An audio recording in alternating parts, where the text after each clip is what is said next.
السلام علیکم ورحمۃ اللہ وبرکاتہ۔ کیا پھدی کا شوربہ میں کروں کوئی علمی بات؟ میں علماء کا خادم ہوں، علماء سے سیکھنے والا ہوں، طالب علم ہوں۔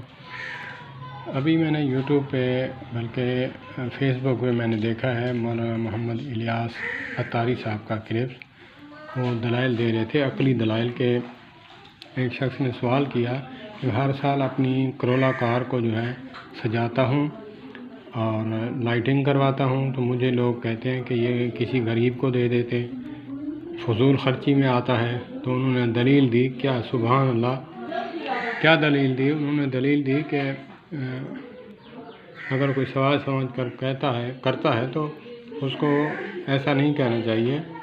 ہاں ٹھیک ہے، آپ کسی غریب کو بھی دینا چاہتے ہیں دے سکتے ہیں، لیکن جو ہے اگر کوئی کرتا ہے، اتنی افورڈ کر سکتا ہے، اس کے پاس استطاعت ہے۔ انہوں نے دلیل دی عقلی کہ اگر یہ ٹھیک نہیں تو پھر خانہ کعبہ پر، بیت اللہ پر جو غلاف چڑھایا جاتا ہے یا مسجد نبوی میں فانوس ہیں، وہ کروڑوں کی مالیت کے ہیں۔ تو پھر اگر یہ گاڑی کو سجانا گناہ ہے تو وہ بھی پھر گناہ میں شامل ہوگا۔ تو انہوں نے یہ دلیل دی۔ میں معذرت کے ساتھ عرض کروں گا، آقا کریم علیہ الصلوۃ والسلام کی محبت کا تقاضا یہ ہے کہ ہم سنت پر عمل کریں، پیاری پیاری سنتوں پر۔ ہم جو ہے سنت کی بجائے جو ہے ہم جو ہے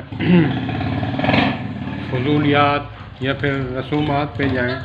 ہمیں چاہیے کہ ہم جو ہے آقا کریم علیہ الصلوۃ والسلام کی محبت کا تقاضا یہ ہے کہ ہم ان کی سنتوں پر عمل کریں۔ تو بات یہ ہے کہ آقا کریم علیہ الصلوۃ والسلام کی جو ہے روضہ اقدس اور بیت اللہ شریف، اس کے اوپر غلاف چڑھاتے ہیں، تو اس میں جو ہے یہ ادب کا تقاضا ہے۔ گاڑی پہ کچھ سجانا، سجاوٹ کرنا، یہ کون سا ادب کا تقاضا ہے؟ تو یہ تو بات ہی نہیں بنتی۔ بات یہ ہے، پھر انہوں نے کہا کہ کسی چیز کا منع نہیں ہے تو اس کا کرنا جائز ہے۔ تو بات یہ ہے کہ ایک